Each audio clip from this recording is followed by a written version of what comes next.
Our 2009 John Gardner Legacy of Leadership Award, Harold Richmond.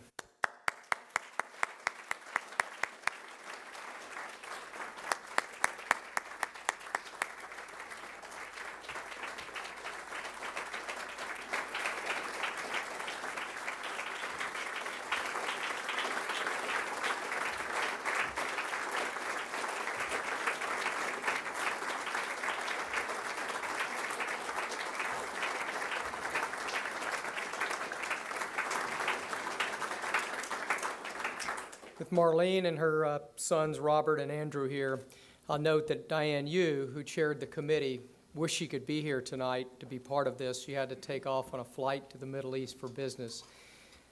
We will honor him with the presentation of the medal at this time.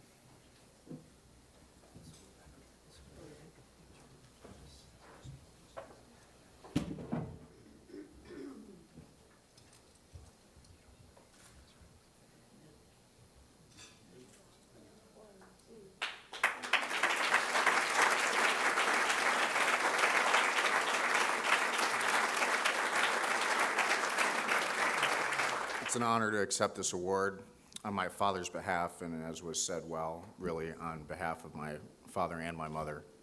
It was always Harold and Marlene, and also on behalf of the rest of our family. Thank you to the White House Fellows Foundation, to Bob Edmonds, Diane Yu, to Jack, who has been wonderful in helping us get to this evening. Thank you very much. And thanks to the selection committee, the board of directors, for their decision to grant this award to my father. To the many people who contributed their support, incredible support, to this nomination, for this award, and to those who were part of the decision process, you should know that while my father wasn't really able to talk anymore at the time that my mother told him of this honor, which was just a couple days before he died, there was no question that he understood what it was and that it meant a great deal to him. So thank you. The meaning of this event is magnified for us tremendously by the words of three people who meant so much to my father and who have meant a great deal to our entire family. To Pastora, Sonny, and Bob, we know that you feel this loss as we do. We thank you for your willingness to speak tonight. It's only appropriate when honoring my father to hear from a White House Fellows classmate, a colleague, and a former student. It just makes sense.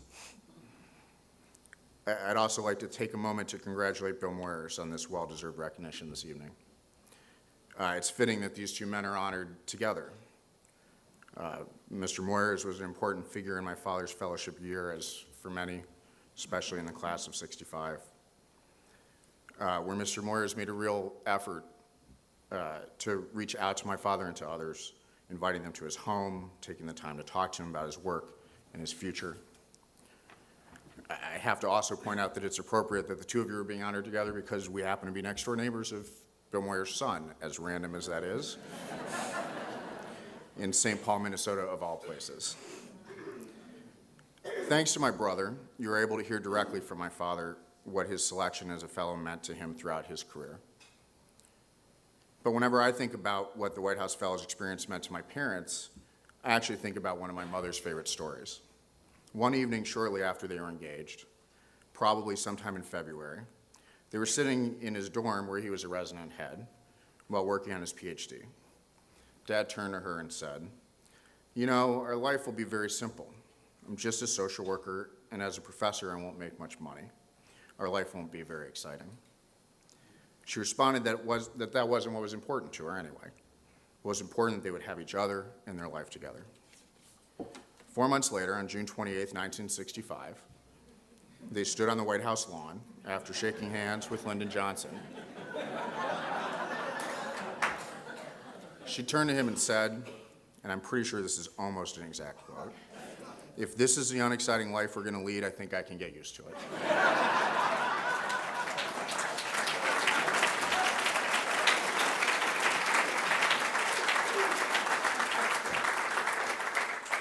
While that moment may have given them some sense of what their life would be like professionally as a team, I'm certain that what they didn't realize was that what being a White House Fellow would mean to them personally, the lifelong friendships that they made, the opportunities they'd have to travel and see unique aspects of our country and the world.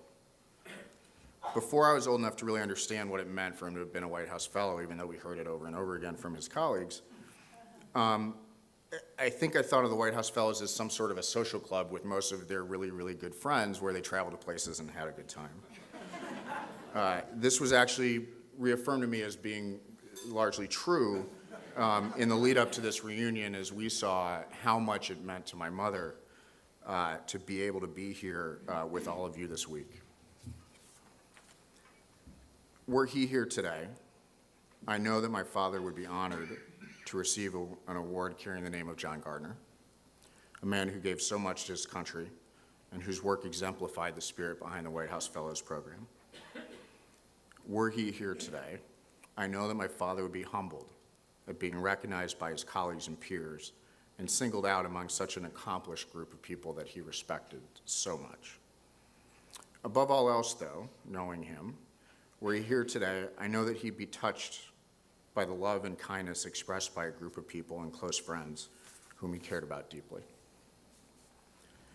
This award is about a legacy of leadership. John Quincy Adams once said that if your actions inspire others to dream more, learn more, do more, and become more, you are a leader. I can think of no better way to describe my father's impact as a leader. And there's no better evidence of this than those in this room and around the world that he had the good fortune to encounter along his life's journey.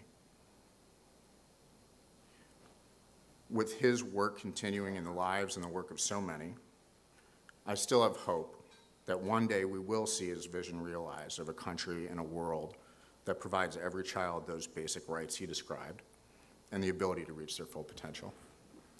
Thank you again for this opportunity to accept this incredible honor on his behalf.